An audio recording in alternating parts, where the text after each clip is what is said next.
Good morning, everyone. Welcome to Saturday Zoom. How you doing, Kathy? Good. Good morning, Linda. How are you? And everyone else too. I'm good. I'm good. I it's not in my nature to get up and exercise, but I did, and I always feel better for it, I did that as well this morning. I think I got up at 6:30 or 7. I woke up early and No, that's not time I to get up just, for me. didn't want to just lay there. So I came downstairs here and got moving. I set the alarm for 8 and got up at 8:15. So 6:30, nah, that's not going to happen unless I have to catch a plane or something. Yeah. Well, with me, it's just automatic because of going to, get the Right. kids off to school in the morning. We usually get up at 6. Wow. And, so that's why. You're supposed to be retired, but I know you love your grandsons and Oh, yeah. anything for Great. them and your daughter. So Yeah. I envy you, your grandkids. I would like them someday, but not going to happen for a while. And this hot coffee feels so good in my fingers here in Michigan, downstairs in my basement. Sorry, it's so cool. I have a heating pad on my back, but it's for muscle pain, not for warmth. And I'm wearing a long sleeve shirt for the second day in a row, which probably because I had my closet redone. I'm noticing clothes more. Like I went through everything and said, does this bring me joy? Or this doesn't even fit anymore because I've lost weight. So it was nice to get rid of things, and I took it all over to Goodwill. Yeah, I did that a while back too, but there were some things that I hung on to that I haven't worn in quite a while, but I thought, okay, they're still in style because they kind of have that timeless thing to it. And they're a little dressier. So if ever I need something dressier, right. Because I don't buy dressy clothes a lot. I don't either. And I have a selection. I've got my wedding dress selection as far as going to weddings, and I've got a variety of things there. And I just put, because my closet somehow with the redo, it's way more organized and it looks good, but there didn't seem to be as much room for all of my clothes. So all of my skirts are now in the guest room closet, but those are my LuLaRoe. I don't know. I call it LuLaRoe, but I could be wrong. Those long skirts that I wore when I was teaching, they're casual, but they can be dressed up, but I'm like, they don't need to be in my regular closet. And I just hope I don't forget about them, because if I want to get dressed up, I don't know. But I realized I don't have very many pairs of pants because I just don't wear them, And the only reason I save a bunch of things is because, my son lives in Rochester and my daughter lives in New York City, and I might need them someday. So, right. Yeah, that's what's been going on here. Organizing roofs, screen house. It feels like this was the money pit this week, but I think we're set. Yeah, my place is a mess down here in my office area. I mean, I just kind of got some bags over here. Got your Target bag. Here's the. Oh, yours is different. Did I show you mine? Yeah, I saw the picture in your cart. Yeah, which I like that one, but this one I thought I'm gonna paint it and I'm gonna do some kind of a cricket design on it, like a welcome or something. I guess it hangs like this. Yeah, like that. I like that. And then I bought a bunch of stuff online from Target, because I was looking, I thought, well, can I just order these? But a lot of that dollar stop stuff is not online. But I found little mini houses that are like 3 inches tall or so, and they came in a package of 6. So I thought, oh, I'm going to do something with those. So I ordered a ton of them, and I'm going to paint them and put letters on them. Wouldn't that be cute to do a mini village in here? Oh, it would be cute. And then you could put some little snowy, like cotton or whatever, snow on the bottom with the little houses. Yeah, that's cute. Little tree here and there. I saw some little houses at Target. Sorry if you've Things on the joined wall. us for Living Well and Wise and Sacred Rest, but Kathy and I are getting caught up. They had little mini Sorry. houses. I don't know if all of them would fit on there, but they were numbered 1 through 25 so that you could do some kind of a advent calendar with them. Because this is a good 4 to 4 inches. Yeah. At least. Yeah, it's hard to say. I'd say can't that's tell on it's over camera. 3. 1, 2, might be 4. That's cool. Yeah, the Yeah. top one's a little smaller. I mean, the one in the middle there, but yeah, I think that would look Whatever it really is. cute. And then you could But- get really creative and paint all of the houses like different styles. Like this is, you know, different kinds of houses or maybe businesses and things like That would that, be or put a great. church in there or whatever. Yeah. That Yeah, sounds but like after too much all work this for me. stuff swimming in my head, I think I'm going to need a little mental rest. Yes. Good segue. Good segue. So before we start, did you Take it put from here, anything Linda. special? Oh, thanks. Did you put anything special in your diffuser today? I have Christmas spirit and orange. Mm, I think that might have been what I had last time too, but I'm not sure. I don't remember. But see, I need that mental rest because I can't even remember what I had in there a week ago. you know, I just keep changing. So I'm in the wrong group here. Let's see.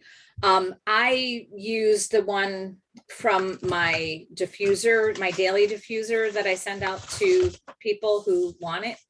Anybody who wants it, I'll send you a daily diffuser text. And today it was called Fall Breeze. And I know Mary's out at a wedding, so she couldn't be here today, but she would like this one. It's 5 drops of tangerine, 3 drops of cinnamon bark, and 1 drop of clove. So she likes the orange, but this had tangerine. So I thought that was a nice combination, and it smells great and gets me going. And oh, look, here we are. And it didn't say anything about sales today.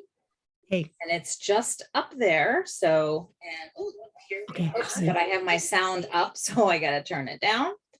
And it looked like somebody was watching, but I don't see anybody now. Oh, yeah, somebody's here, but I don't know who they are. Say hi if you're there. And we'll try to answer any questions or acknowledge any comments if you post them on Facebook. So I've had such a busy week, and you too. I mean, you're up every day taking care of your grandsons in the morning. I didn't get to read this chapter or reread it until yesterday, and sat down. And it's funny because I took notes the first time I read it a year ago, and I take notes this time. And then a lot of times it's the same notes, the same thing struck me. But today we're going to talk about mental rest and emotional rest. And sometimes you might think that they're related, that they're the same thing. But Sandra Dalton Smith made a clear distinction between them, that mental rest is all that clutter in your mind. And you know, for a lot of us, that's what keeps you up at night, right? I was going to say, isn't that the stuff that keeps turning and replaying in your mind? You know, sometimes you're seeing little pictures, sometimes you're, you know, just can't get thoughts out of your head, and they go like on a, they call those little wheels with the hamster. Yeah, the hamster wheel. Yeah, it's awful. And then you catch yourself and you say, stop thinking about that. And you can for a moment, and then you're right back to going there it around is. And then it's 2 hours later and you're going, I want to sleep. Right. Yeah. Ironically, I was telling my daughter this morning after, you know, I said, we're having these Zoom classes about sleep. And Saturday night, I could not sleep. I was up till 3 or 4 in the morning, you know, not up, but like just looking at the clock, looking at the clock. And I was like, what is this? I'm doing this whole Zoom thing about sleep, and here I'm like wide awake and not getting my Z's. And it was my own fault. You know, it happened Saturday, it happened Sunday, Monday, it was a little bit better. Towards the end of the week, I started sleeping better, but I was doing all the wrong things, all the things that we talked about. I was doing the wrong stuff. playing games on the computer, which, you know, games don't affect me like right off the bat, but like, I think I was sitting there watching TV and playing my game for like 3 or 4 hours before, right up until bedtime. And you're just too wired. too with that. wired. It kind of triggers things in your Right. brain to keep you like, I don't know, awake and thinking Yeah. of different things. You're And it doesn't stimulated. allow you to relax. You're overstimulated. My last night we started to go to bed around 11. It was like 11:20 by the time we were both in bed and lights out. And I'm like, I can't go to sleep this early. So I did play a game for like a half an hour. And then I was able to say my prayers, turn off the light, and I went right to sleep. And I slept really well. I mean, I woke up at 3 and turned over. I woke up at probably when you got up 6, turned over, and then I got up, but I didn't have to get up the whole night. So that was nice. See, I think with me, it's something that if it requires a lot of my focus, and I do things like you said, play the games, or even if I'm watching TV, if it requires a lot of focus for whatever I'm watching on TV, you know, maybe it's a mystery or maybe it's just a movie or whatever, and I'm really concentrating on it, that will keep me up. But if I just turn on the TV and then watch some sitcom and I can go to bed and be out. Right. So I think with me, it depends. I mean, for those things, it depends on how involved I am in it mentally. Mm-hmm. Yeah. And I'm surprised I didn't think about the TV show I was watching last night, because we finished a series called Maid. Have you heard of that one? MAID. There's 10 episodes. It just came out this season. Andie MacDowell is in it, and her daughter. And Andie MacDowell, I've never seen her finer. Like, she was pretty impressive. You know, you think of her as a model more than an actress. She was funky good. But her daughter is the star of the thing, and it's just a wonderful, wonderful story, and you just get drawn in, and I really enjoyed it. So we finished that last night, and you know, when you finish one, like, I feel like when I'm watching a series, I've become part of the family. And then I start to miss them. And I start to think, well, what happens next? What's going on in their lives now? But I was good. I went to sleep last night. The other thing that keeps me up at night is if I have chocolate too late. And we don't have a lot of chocolate anymore, although yesterday was a bad day for me. I was out shopping and I had a piece of chocolate, and then that started the cravings, and I had another piece when I got home. And I generally haven't done that at all in the past few months. So yesterday was not a good food day, but we do have like a sugar-free chocolate that we have after dinner. And a lot of times I'll go for a second one, like at 8 o'clock after my dad leaves, I'll go sneak another one. But that's all I need. But if I do that too late, like if I do it after 9 o'clock or so, that chocolate will keep me up. Just that little bit of caffeine in there. Yeah, I guess I'm really sensitive. Yeah, I've been completely decaf, so I can have like if I'm freezing in the evening and watching TV, I could have a cup of coffee, but it has to be decaf. Right. And no acid. They do sell a no acid coffee around here too. Yeah, I have a low acid one that I use. Yeah, and I could have that right before I go to bed and no issues. Wow. I usually opt for tea, a chamomile. I actually have a chamomile mint tea, which is really nice. So, all right. So that physical rest, boy, we've used up a lot of our time, not really focused on the issues today, but that's okay. So we did actually start talking about that mental rest and how that clutter can interfere. And one of the things that she said was, much like our social news feeds, our mental background noise is often infused with negativity. Like, it's not the positive things. We don't like try to fall asleep at night thinking about all the good things that happened to us that day. We're not wired that way. If you do that, that's wonderful, but it's a conscious thought that you're saying, let me see what happened today. What can I be grateful for? And I try to do that maybe not at bedtime, but I do say my prayers, and I do try to calm that mental chatter by giving it to God.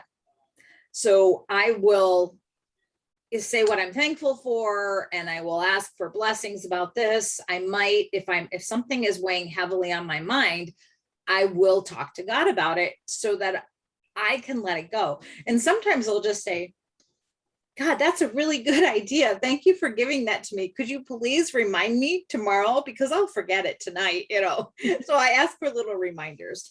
But I think that's part of it. I think we worry too much. Oh, most definitely. And it becomes negative. So I like what she said. Thoughts of the future give us anxiety about what's going to happen. Thoughts of the past often bring up guilt. And, like, oh, we should have done this, we should have done that. And thoughts of the present bring discontentment. Like, we're not happy with where we are right now in our lives. And yeah, that if we actually, though, take the time to look back at what we've done through the course of our life, I mean, at least there should be some kind of, like, I feel good about this, or I feel right. good about that, as opposed to I should have been, instead of here, I should be here, or, Right. I think that's what a lot of us, because when you're really young, you're thinking, oh my gosh, I could do this by the time I'm 30, I could do this by the time, and I Right. want to be able to, and for some people it is possible. And it God is plans, man plans, God laughs, right?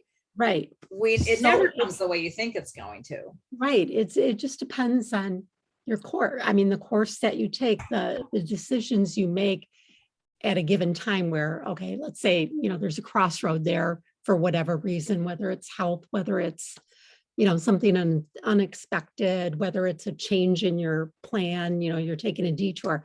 So you can't have well, some people might be able to do it, but I can't have an exact plan of where I want to go and what I want to do, from way back, even from college. Yeah. I mean, I think when you're younger, you do have those plans all laid out, and you think this is how your life is going to go. And then, like you said, there's a crossroad and it leads you someplace else. I feel like I've come to it very late in life that I finally say, you know what? God is leading me, and all of these things happen for a reason. They really do. Good stuff and bad stuff. They teach you lessons, or they put you where you need to be put. And so once you realize that you don't have as much control as you think, and I'm not saying you don't have any control, because, we have free will, and we go through our days making decisions all the time. But if you go back to God and you say, like, where am I supposed to be? And thank you for this, and thank you for that. And you start to count your blessings. I think that mental chatter in your head starts to rest. It's quelled. It's, you're able to understand that, one, worrying does nothing except for make you sick, right? I mean, physically sick. I think there was some things that she talked about that. But I like what she said. Mental fatigue can worsen into depression. And there's science that say that with mental fatigue, like if your brain is not resting and you're just constantly all these things, that's when accidents happen. And these are all avoidable accidents because you're not thinking clearly. I think back to one of those first earlier chapters where that woman was in the car accident. Right. And it wasn't necessarily her fault, but her mind was elsewhere. Perhaps if she, didn't have all that mental noise in her background, that she might have been a little bit more alert. It was really the car behind her, but all of that stuff affects us. We are our own worst enemies when it comes to thinking. Our brain is hardwired to focus on the negative. And unless you consciously make an effort to squelch that and focus on the positive, that can consume you. I can't tell you, you probably have the same thing. I scroll through Facebook and there's so many people who are like, I'm up at 3 o'clock in the morning. I can't sleep. I can't sleep through the night. I wake up at 3 in the morning. And some people are still not going to bed at 3 in the morning. And so they want a quick fix.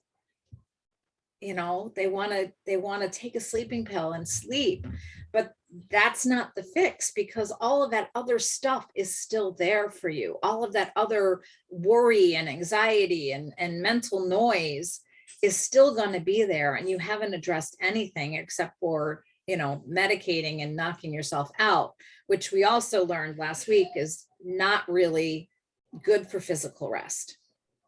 That physical rest, it comes with a price if you do it with a sleeping pill, because you're going to be foggy the next day and you're going to have even more fatigue. It's not a good rest, but for some, unfortunately, that's the only way they can sleep.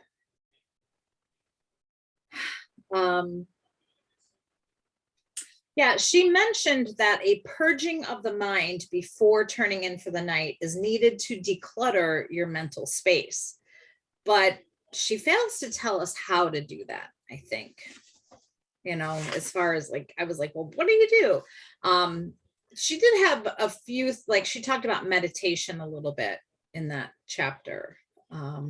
So did she also talk about, or did I get this from another article or book or whatever, about writing down the things that are cluttered in your mind, like even sentence, or I don't remember seeing that, but that that's always, I always think of that as a great technique, and I've told my dad that you can't sleep at night, get a pen and paper out and write down what's on your mind, because a lot of times you're worried that you're going to forget something. Like, you make your mental to-do list right before you fall asleep, right? And so if it's important to you and you don't want to forget, your brain is going to keep going through it and going through it and going through it. So write it down. Yeah. So write it down and get rid of it, get it out of your head. So that's, I think everybody should have pad and paper next to their bed, because that happens to everybody at one time or another.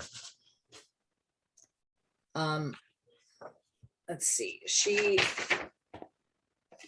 had a couple of different techniques for the application. So one was a time block, and I was a little confused by this, because she said eliminate activities you no longer find value in. That makes sense, right? If you're doing something and you're not getting anything from it, although I don't think we can do that with everything in our lives, because we have responsibility. Just because you don't find value in it, there's probably some value to someone. I don't know. Scheduling time blocks in the morning for tasks you must complete. So that makes sense to me. But some of the things that she put in there didn't make sense to me. So she said managing email and social media and menial office tasks, just get them done, right? But then she lumped in TV, watching TV and gaming.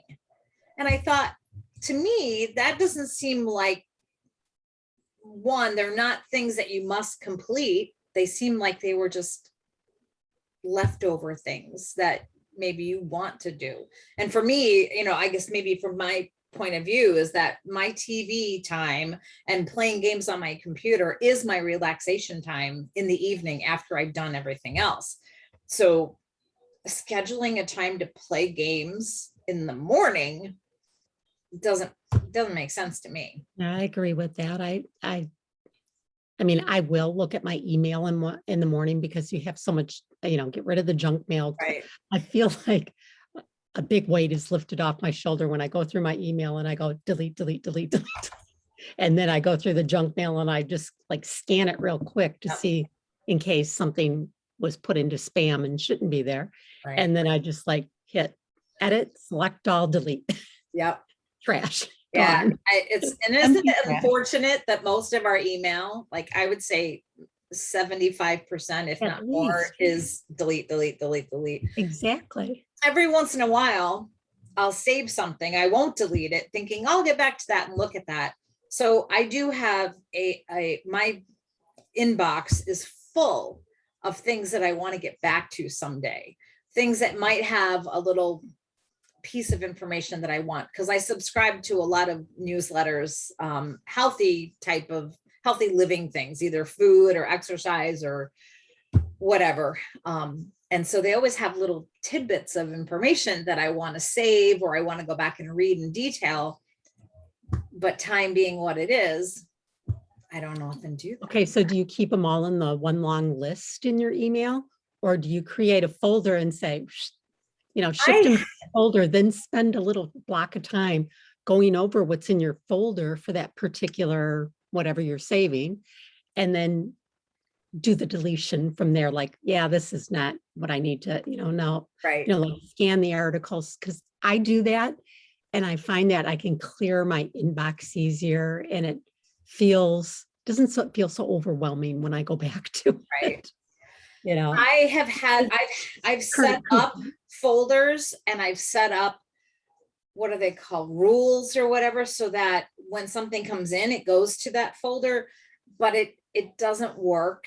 It hasn't been working. And with Gmail, for some reason, and maybe I need to ask my brother about this in more detail, but it might move it over there, but it also keeps it in like my regular inbox. Oh, so if I'm okay. saving it in two places, now I feel like Too now much stuff. it's way too much. And there's so many folders. I should ask my brother. He's really good with that stuff, like to be able to move things where I want to move them and not have so many folders. Like, did you ever notice you have a folder on your inbox that says something like important, and it just randomly puts a bunch of things in there too, and it's like, wait, can I decide what's important? And I don't need this folder. And yeah, so I probably have to spend a little bit more time organizing that, because that would be helpful to have things put into a certain folder and go to that when I'm ready. I do that with coupons too. I'll, slide them over, like Kohl's or whatever, right, and put them in their own folder. And then I go back and, like at the end of the week or 2 weeks later, I'll be back in there and go, start deleting them because Right. they've expired. And so I'll carry maybe 4 at most of each one in those folders, and then delete. I have an organization problem in that I am organized to a fault. So I probably have 40 or 50 folders set up for different things. And so it gets overwhelming just to look at those folders, but you could see what's in there by what lights up, I guess. But anyway, I feel like we're getting off. Yeah, sorry. Okay. That's okay. But yeah, I have to clean up that email. So that was the time block. That's what we were talking about. Meditation was their second thing. And acknowledging your thoughts, right? So I think when you're trying to sleep at night, those thoughts come and you just want them to go away, but they won't. They're on that vicious cycle. So if you acknowledge those thoughts and give them some weight, then your brain can stop maybe. But again, I think writing things down is going to help it even better. With meditation, it says that you can reclaim your mental territory, that you can help control those thoughts a little bit more and not focus on the bad stuff, and that you can put good thoughts in there, restorative thoughts in your brain instead. And she quoted a Bible verse from Philippians 4. Allow our thoughts to rest on whatever is true, whatever is noble, whatever is right, whatever is pure, whatever is lovely, whatever is admirable. If anything is excellent or praiseworthy, think about such things. So if it's not giving you pleasure, if it's not noteworthy, if it's not important, get rid of it. Reclaim your mental territory. And then her last suggestion there was creating a mental sanctuary, choosing a characteristic of God to rest on each day: love, joy, peace, kindness, goodness, gentleness, faithfulness, and focusing on something like that through that, I think through meditation, but also just think happy thoughts, right? Try to purposely put the positive into your brain instead of the negative. Because isn't it easy to just focus on the negative? That's what, like I'm too fat, not, I got up and I exercised today. Right. So we have to focus more on being grateful for things rather than, like you said, the negative. Count your blessings. I'm grateful I have enough energy to exercise to better myself rather than, right, I'm too big or whatever the story is. right. Yeah.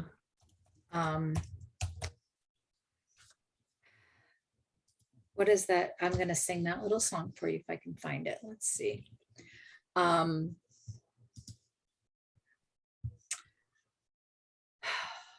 is it? Nope, I got the wrong lyrics. It's an Irving Berlin song. Here we go. Bing Crosby sang it. When I'm worried and I can't sleep, I count my blessings instead of sheep, and I fall asleep counting my blessings. So that, I love that song. It's such a beautiful song. And it's been sung by all the big people, not big people, but a lot of famous people back in the 40s, whatever. But I think it's true, count your blessings, and that can rest your mind. All right. I don't see anybody watching with us today. That's sad. But we're going to move on. Anything more about mental rest? I think that covered it.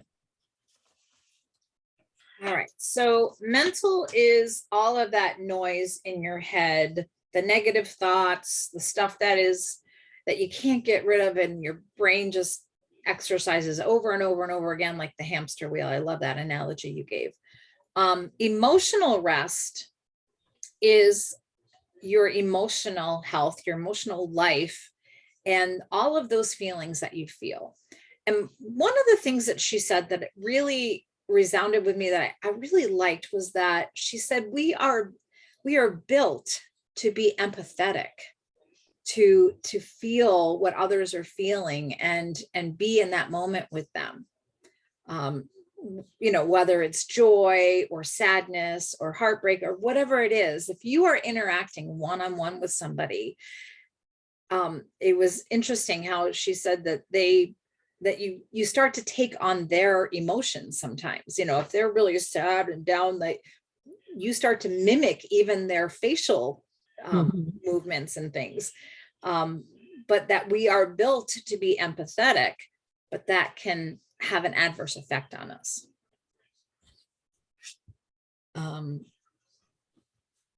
She also started the chapter saying that many of us have been trained to hold in your emotions. And she did that whole scenario talking about talking in front of the Women's Health Organization and all of these women who are trained professionals in the medical field, and how they have been trained to not show emotion, not to get involved with their patients.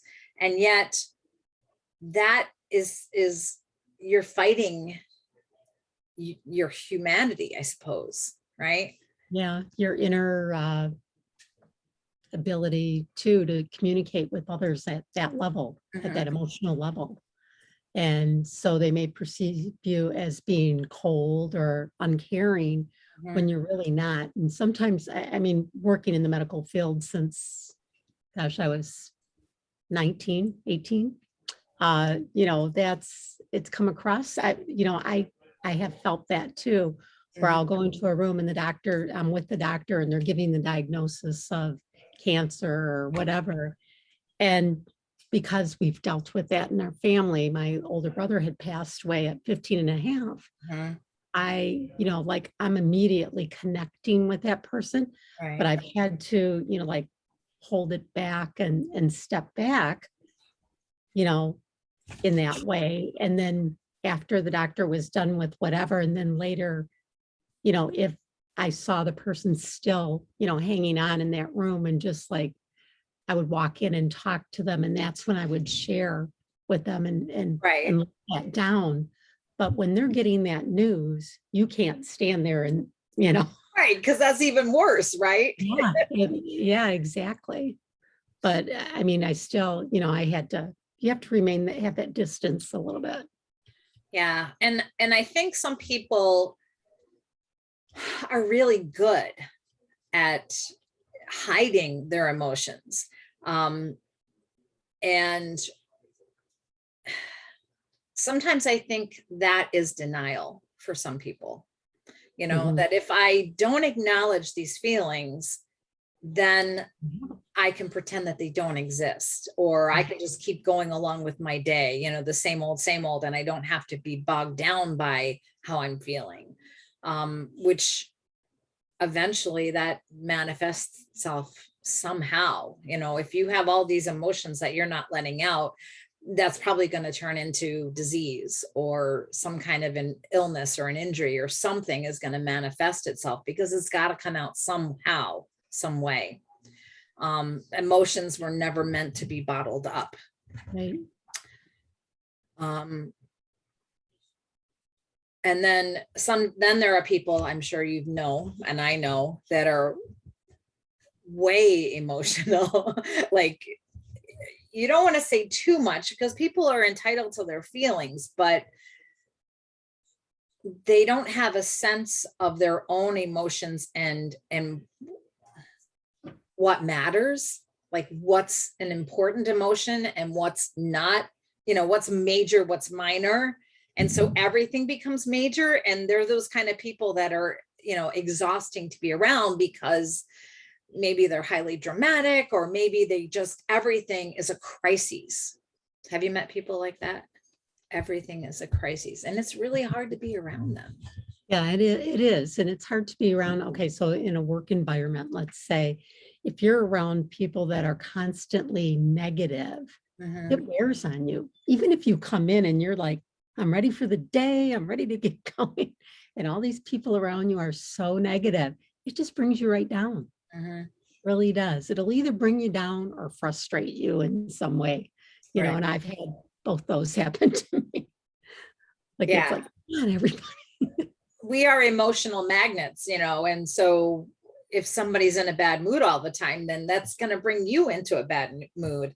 But I think you have to recognize that in itself, like in that time and place, that stop and say, why am I so angry? Am I angry? But no, they're angry, and that's fueling myself at this point, like whatever, and that's making me irritable. Right. So I think if you can stop and recognize that in yourself, then you can prevent it, or you can at least curb it and think happy thoughts and get onto something that, you can stop the negativeness. But you've also been around people who are just so upbeat and happy all the time that they lift your mood as well, Exactly. and make you feel great.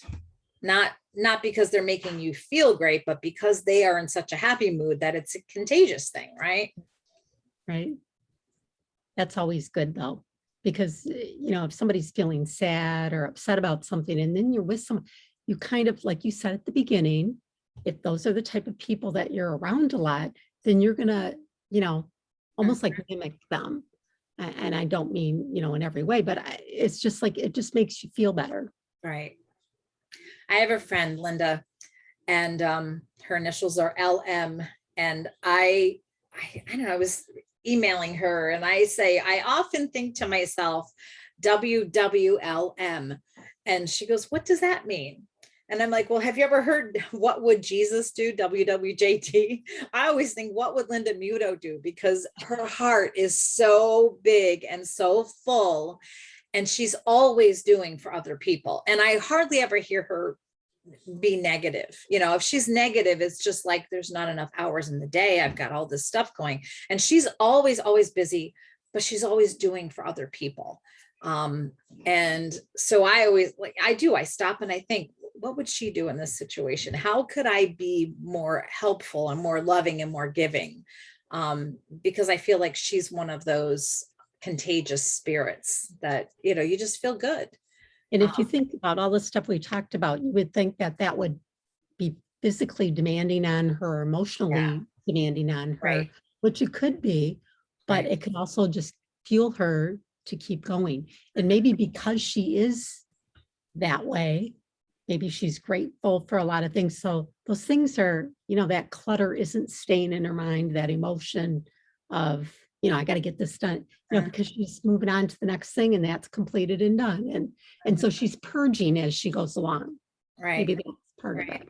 I know she has a good spiritual life. I know she exercises, you know, regularly, and she eats a good diet. So all of those things help fuel us, and they help us feel good about ourselves so that we have the energy to conquer the mental clutter and be aware of our emotions a little bit more and be in control of them. And, you know, always look on the sunny side of life, right? Right. And we did talk about in past Zooms too, about feeding your mind in different ways. And are you having, like you said, she's eating healthy. So those healthy things are helping her mind as well, because when you're eating something that's not good for you, that can also affect your mind. I mean, it just has those different chemicals and different things in it that are added to our foods. Right. All those are part of, you know, how our mind is working as well. Mm-hmm. Absolutely. So every time she talks about one of these areas of rest, she talks about the rest method, which is recognize where you are right now, evaluate the science behind it, and then taking action. So with recognizing your emotional needs, you have to say to yourself, where are you expending this emotional energy? You know, and where are you? Do you have a lot of angry outbursts or anxious thoughts? Are you depressed? Do you have conflict? You know, like people who are in conflict, they've got a lot of stuff going on emotionally, right? Because they're butting heads with somebody for some reason. And that conflict, you need to recognize that conflict and then figure out what is fueling this. Why am I reacting in this way? And it's not for everything in your life, but you recognize when you maybe are a little bit more high-spirited, or you react in a way that is a little bit bigger than maybe you should. Stopping and recognizing that and trying to figure out, like, why am I so emotional about something? And you need to experience that emotional rest. And you can do that when you no longer feel the need to perform or meet external expectations.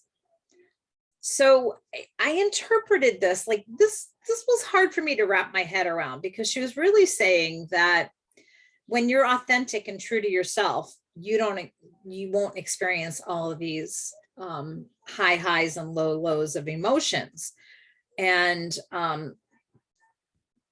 so she talked about meeting those external expectations, what other people expect from us, or what we think they expect from us, and who you are. So I feel like, and she's even said this, that we all are inauthentic at times, or we put on different personas depending on who we're with or who we're talking with. what's going on, what the circumstance is. Like I always told kids, like you act differently with your parent than you would with your teacher or your brother versus the priest or whatever. I mean, we put on these different hats of who we are and we act accordingly. So I think that's just a normal thing. But I think if you start to act in a way that you think is expected of you rather than who you really are, that is going to play on your emotions and that is going to weigh you down. Makes sense. Yeah. Actually, I like how she said emotions are similar to infections. They are highly contagious. And she also talked a little bit about how emotions are kind of inauthentic and tampered with because of our online life, our emails and our social media and texting and all of those things, because they're not the same as a one-to-one interaction with somebody, you know? And so we've kind of tampered down our emotions in some way that we don't feel all of the feels anymore either. And another thing, Facebook will put you in Facebook jail, right? If Yeah, you get too crazy. that's true. You know, it's funny because sometimes I don't know what I think, but I also know I'm never going to share it on Facebook, some of the more controversial stuff. Not because I'm afraid of Facebook jail, it's because I don't like conflict. And I don't have to get into an argument with somebody defending my beliefs. You know, that's how I feel. But I feel like other people do. Don't you feel like there's people who they live for an argument? Yeah, and I think that everybody's entitled to their opinion. If you choose to voice it or not voice it, you're also entitled to that as well. Right. So, I mean, when we can no longer give our opinion if we choose to, then we're not living in a, you know, a free society anymore. You know, freedom of speech is gone. Right. But you're right. You don't need to get into, you can voice your opinion and let it go. But then there's the people that they want to get attack back or get on the bandwagon, whichever way you want to, right. You know. Right. And yeah, and I just don't need that kind of conflict because most of the time I feel that there are a lot of people out there who they jump on a bandwagon just to be on the bandwagon. And maybe they haven't even thought through the whole opinion or their whole side or the whole reasoning for being on that bandwagon. And they just repeat things that they've heard, you know, and I'm not good at that. I'm just not good at conflict and I just don't want to bother. So, you know, if I have a strong belief, I might talk to my husband about it, you know, and we can have a conversation about it. Or my brother, if I really want to be controversial, because we don't always think the same way, so we can butt heads. But you do it in a safe way with somebody who respects you, right? Not somebody who's going to attack you because your beliefs don't match theirs. So that I don't say that I'm inauthentic on Facebook. I'm just not sharing everything. I'm not sharing everything because you don't need to know that about me. And if you're close enough, then you probably do know that about me, or we've had that conversation. So yeah, Facebook is so impersonal. You know, we put our lives out there, but we only put what we want people to see, right? And we paint this picture of our lives, whether it's and people have beautiful lives that they post, and some people are posting all the negative things, right? Because they want the sympathy or whatever. But it's a fake world and you don't see the whole picture. So I'm not going to give these people who I went to high school with that don't even know my name the whole picture of me. They don't need to know all that stuff. So but this says, when we cease to be authentic, we fall into an emotional pit. And I think what she means by that is if you're not true to who you are and you're always trying to please other people, then you're never going to be happy. You're never going to feel like you matter the way you are. So you have to be yourself. You have to figure out who that is, I suppose, especially if you've been pretending for a long time. If you're on Instagram and you're putting all these gorgeous pictures of yourself up. I don't understand Instagram for that. Not, some people use it for different purposes, but you know, you see the people with the selfies, like, what are you trying to show to us? You know, what is your life? Sharing their vacations or their experiences of doing things, their adventures. It's a little different. Right. But just. Yeah. Look how gorgeous I am. Yeah. No, don't need that. When you evaluate where you are, she talked about people kind of hiding and not, I'm not sure what she meant by that, but she said hiding looks like rest. It protects, it shields, it covers, but it also drains because you're always hiding. You're always on guard and not who you are. I think that's what that means. So be true to yourself. Authenticity is living and behaving in a way that is consistent with your core values, desires, strengths, and weaknesses. It's being real about your current state of affairs. It's telling your current truth. So where you are at this time. So signs, I don't know what that means. I'm going to go look it up. I got a whole list of things. Oh, maybe it's signs when you're evaluating yourself. So if you need emotional rest, these things may apply to you. So you're focusing only on your failures or your flaws or your fears. You have self-doubt or a lot of insecurity. You're not willing to try new things. You apologize a lot for things that you maybe shouldn't apologize for, or offer clarifications. You beat yourself up for minor mistakes. I see people doing this all the time. You're depressed, or you find yourself very angry all the time, or you excessively worry or have high anxiety. Those are all signs that you need emotional rest, that you need to come to terms with your own emotions and who you are, and stand up and be who you are. Be true to yourself.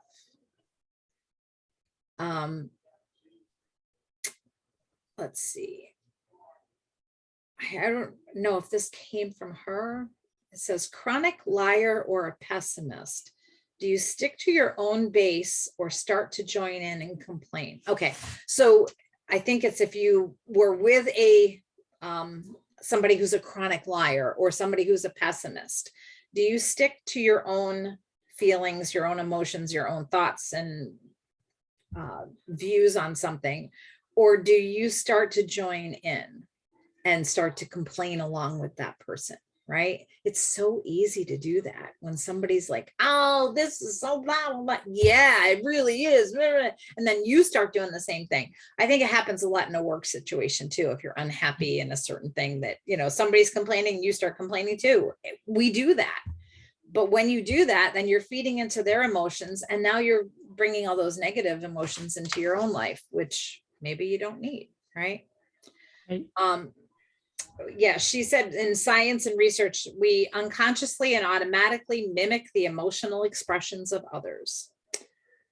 And it's our predisposition to empathize that can cause us to mistakenly interpret those feelings as our own, because we're so good at empathy, unless you're a psychopath, sociopath, or whatever.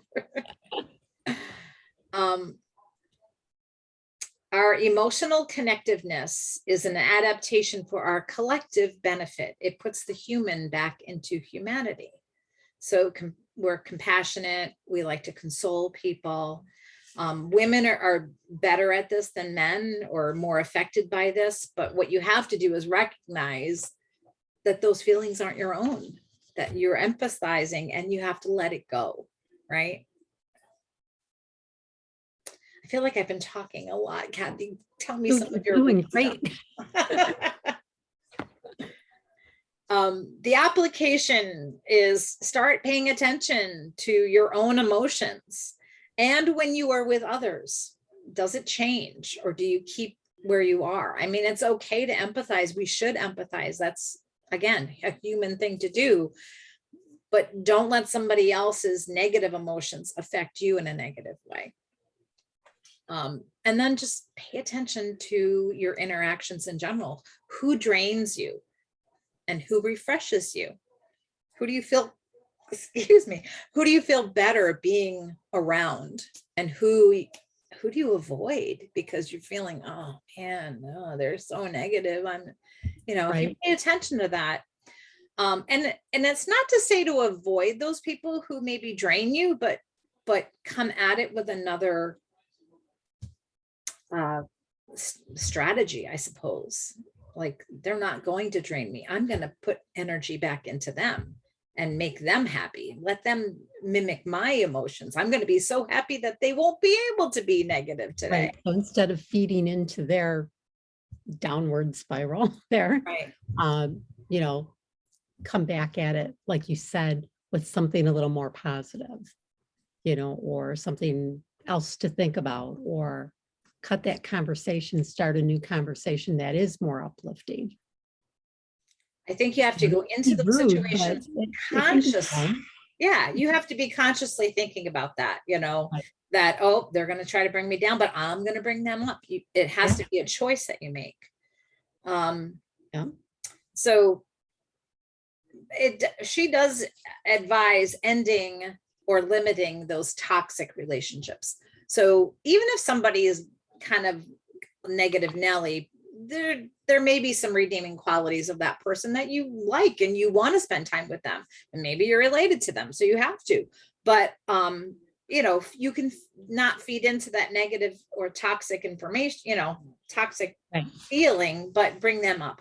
But you have to be emotionally aware. So that's just sort of taking stock and inventory of your own emotions and figuring out, gee, when I'm with that person, I don't feel so good. So I'm going to be aware of that and not let them get to me, not let them bring me down, but I'm going to bring them up. And she also talks about ceasing comparisons. Like, when you compare yourself to somebody else, it's very limiting. Because we all know, like we've said it a million times, being in the essential oils business, and you look at somebody and you're like, wow, how did they get to be so good at that? And how did they get to be a diamond? And they did it in 3 years, and I've been working for 6 years, and I'm not, anywhere near that.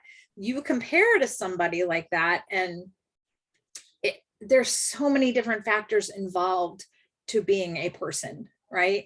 We have our own set of we have our own background, and we have a set of experiences unique to us, and we have stuff that other people don't have, that they probably envy something about you. So don't compare yourself, because you're never going to be that person. You're never going to do the same things as that person, because you're uniquely you. And that's what you have to embrace, is who you are, and recognize your own emotions and choose the positive ones. Wow. Very profound. I can just talk for an hour. Well, wait a minute. You were a teacher, and you still are a teacher. That's basically true. And it's all bullshit. I don't know what I'm saying. That's not true. I like this book, and I think there's a lot of good things about it. In fact, I sent the link to a girlfriend who practices mindfulness. Like, she's big in mindfulness and yoga and all this good stuff. And I said, this book just reminded me of you. You should read it. So next week, so we're on 7 and 8 next week, right? 7 and 8. 7 is spiritual rest, and 8 is social rest. They almost should be separate categories because those are not related at all, but No. we're going to keep pushing through the book. And this will take us up till just before Christmas, skipping Thanksgiving week, of course, because you'll be in Florida. I'll be in Florida. You'll be in Florida, and we need that weekend. About how far will I be from you? An hour? Yeah, I think so. You're not staying in the villages though, right? You found a different No, place. we're staying in Margaritaville near Disney. Oh, yeah. Yeah, so it's probably an hour 15, not far. Okay, maybe we can meet halfway. Yeah. We could meet Bobby's in meeting a friend somewhere halfway as well. Mount I said, Dora. why don't all 4 of us get together? Yeah. Yeah. I said, I'm sure Linda would love to see you.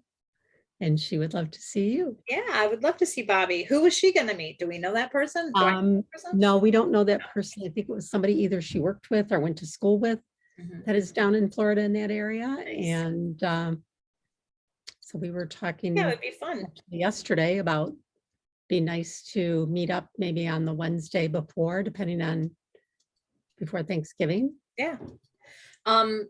Mount Dora, I would have to see where that falls, but that's a cool place. That's about I'll write 40 that down. minutes from me. I don't know. So the thing about Florida, especially in the Orlando area, that, you know, traffic, as the crow flies, it might not be Great. that far, but when you get Can a lot of traffic in the there. traffic, yeah. Well, Kathy, this has been a wonderful chat with you. I'm sorry we missed Mary today, but I'm sure she's having a good time at that wedding. And we'll get back together next week. And you and I will chat before then, hopefully, because I miss Okay. talking with you. We can't keep up on Facebook just talking about life right now. So Right. all right. So have Okay. a great rest of the day, and we'll see You as everybody well. back here next week for the next couple of chapters. Sounds good. Thank you, Linda. Bye-bye.